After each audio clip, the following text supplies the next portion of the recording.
What's going on, you guys, and welcome back to another Teen Mom 2 recap, which aired on Monday, January 21st on MTV. So the show starts off with Leah and the girls, and she's asking Addie how does she feel about going to kindergarten, and she's giving like this attitude, like she's not trying to hear it, she's just not ready for it. And so Leah is talking to her boyfriend, I think his name is Mike, about Allie not getting her aid when she goes back to school this year, and she's a bit overwhelmed, just not knowing how it's going to go for her. So Chelsea is still pissed off about having to drive almost 30 minutes to an hour to meet with Adam, and he's a no-show. So moving on to Barbara, and she's driving with Jace, and she's asking Jace how he feel about staying with Janelle for the holidays, and he sounded pretty happy about it. And she was like, well, good, because that means I don't have to cook. So one of the producers told Janelle that Jace's dad, Andrew, has been trying to get in touch with her, and he wants to see if she can arrange for Barbara and Janelle to come to New York to meet with him, because he can't come all the way there to meet with them because of work. So Janelle is like, well, I'm going to have to see about that, because it's funny that he wants to see Jace, but he doesn't want to come all the way to see Jace. I would have to bring him to meet him. And I kind of agree with Janelle on that part, because your first time coming back into attempting to come back into your son's life after, 9 years, and he would have to come and see you, that just don't sound right. And so Caitlin is on FaceTime with a friend, and she tells her friend that she's seen Lauren at the baseball game and that everything's cool. So her friend was like, well, did y'all talk? And she's like, hell no, we didn't talk. But I talked to Javi, and I'm like, well, what was the point of even bringing it up? I mean, if anything, she should have been like, well, yeah, we talked, we had a good conversation, and everything is good. But she's like, hell no, we didn't talk. I'm like, what is the attitude for? She just do that way too much for nothing. So Brianna is telling Devon that he needs to spend more time with Nova. And it's just pretty much the same old with their conversation. Like they always do, talk about Devon not being there for Nova as much as he should be. And now that Devon is working, he's blaming it on working a lot. And it's like, with Devon, he's going to do one or the other. That's why I was saying he makes it kind of hard for you to feel sorry for him at some point, because it's like he showed you that he got this thing about him being so nonchalant to it look like he don't care. And that's not good when it comes up to your child. Nobody shouldn't have to run behind you so you can be the father that you should be. He needs to do better, because that's getting old. And so she also told him that she's going to be giving Stella a birthday party and she wants him to come. So Leah and Corey have changed the way that the kids are with them.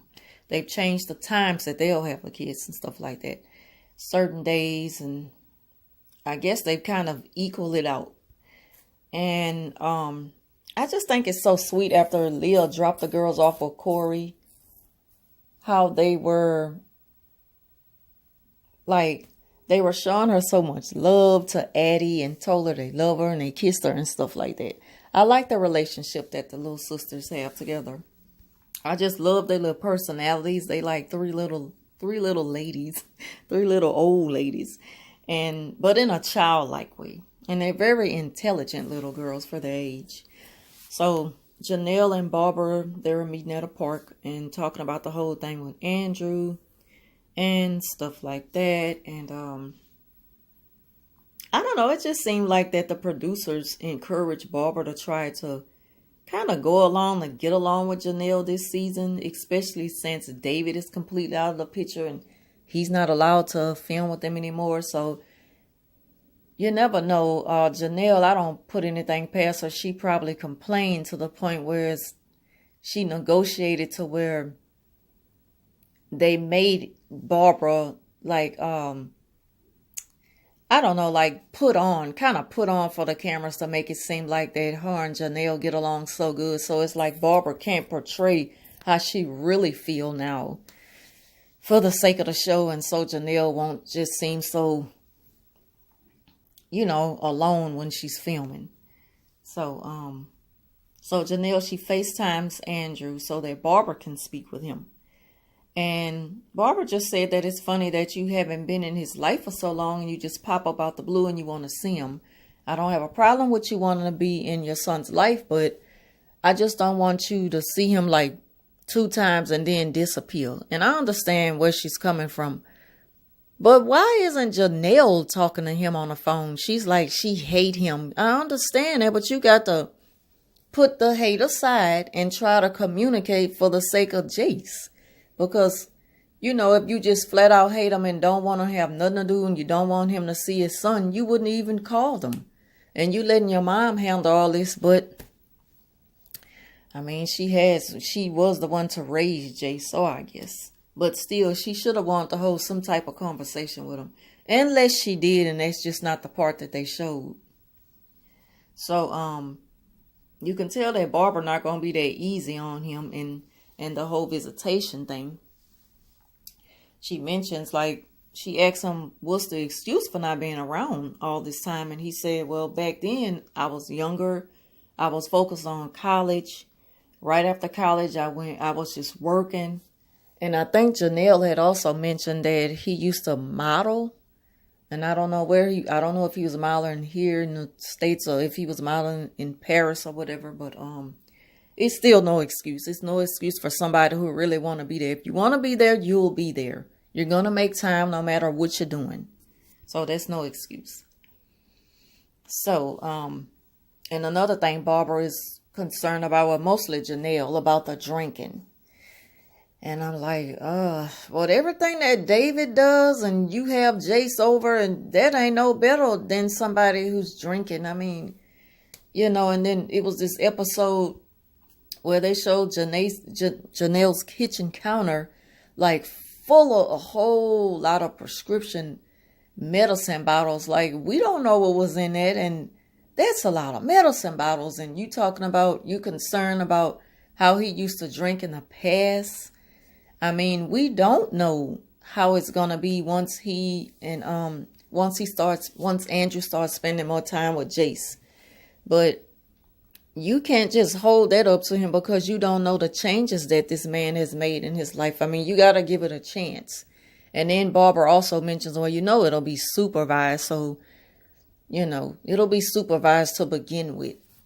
And then Barbara was like, well, maybe we should set it to where he see him and then don't see him again for another 6 months. I'm like, 6 months? Golly, that's a long time not to see your dad again after he's finally come back into your life. But it's on him to figure out. So Randy is spending some pawpaw time with Aubrey. And he asks her about going to see Adam and how disappointed she must have been after not being able to see him and driving there for so long. And then he's a no-show. And she was like, yeah. And she mentions well, maybe you can see him and maybe you could use him as a punching bag. And he was like, no, I don't think that's a good idea. I don't think he wants to see me. And I'm not a puncher. And that was pretty much it. It just goes to show when she mentioned about the punching part, how frustrating this child is with her dad and all his letdowns. It's just sad. So,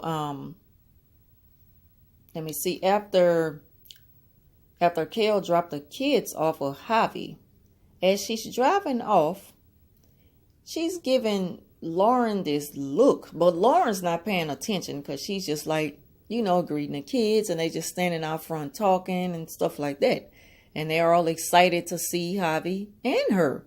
And you could tell that they enjoy being around her because when they showed them in the house, they were playing around and wrestling and everything like that. And I mean, she's big, pregnant, due in any day now. And she's still having a good time with the kids. So you can tell that Javi's girlfriend, she enjoyed the kids. I don't know what the problem is with Kel and why would she figure that, I just don't know. I don't know what the issue was to begin with.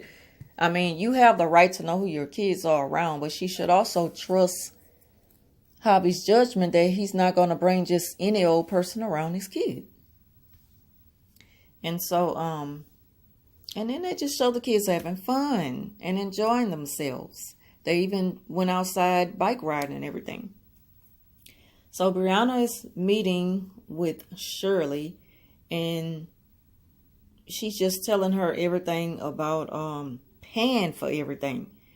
And Shirley was like, you shouldn't have to pay for everything, and that's just messed up, because if you start doing that, he's just going to keep taking full advantage of that, and he's going to feel like he don't have to step up. And so she was just pretty much telling her right as a friend, like Shirley always have kept it real with Brianna. And that's why Brianna knows she can go to Shirley, because she going to keep it all the way real with her when it comes up to her giving her advice about her baby daddies.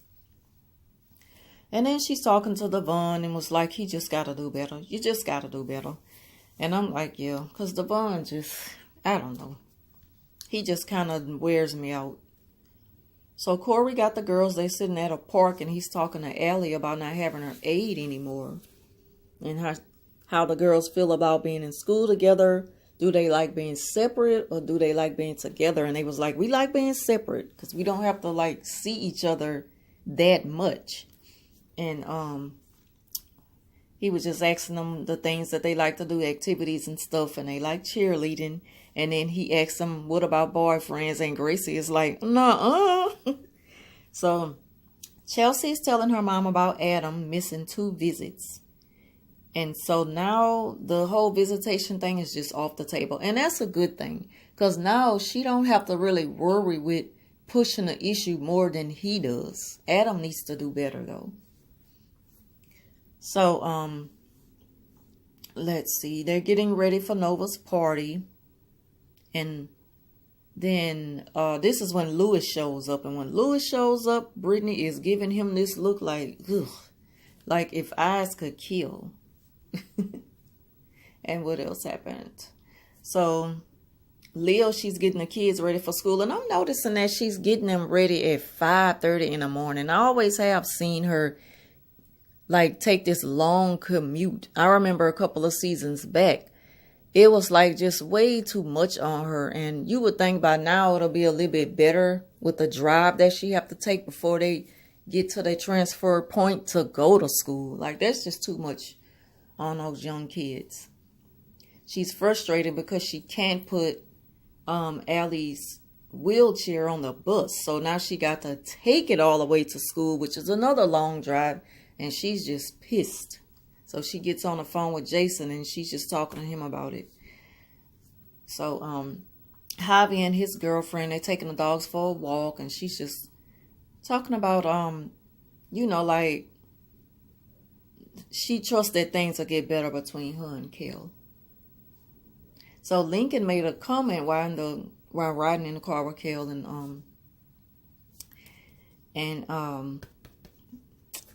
and Isaac about Kel getting married again and stuff like that. And she's like, yeah, I might just get married again. Because I think Lincoln made the comment that I'll never have a stepdad or something like that. And then she mentions that she might get married to, I think she said the baby's dad's name. And I'm like, did she really just say that? Like, what? I don't understand. So I guess they back together. So Brianna's got Stella's party set up and everything is going good. And then Louis shows up, like I said, and Devon shows up. Devon goes out to the back to the pool where Nova's in the pool with her friends. And he just kind of talking to Nova and her friends. And that's pretty much how this episode came to an end. Everything was pretty good. Everything ended on a good note. And so hopefully next week we'll find out who this is that Kel says she wants to marry. Because if I'm not mistaken, she did say her baby boy, I forgot the baby's name because they hardly ever mention the baby. I think she said his dad. So anyway, y'all, that concludes my recap for this week. If you all enjoyed this video, please give it a thumbs up and leave a comment down below. And as always, thank you for watching, and I'll talk to you soon.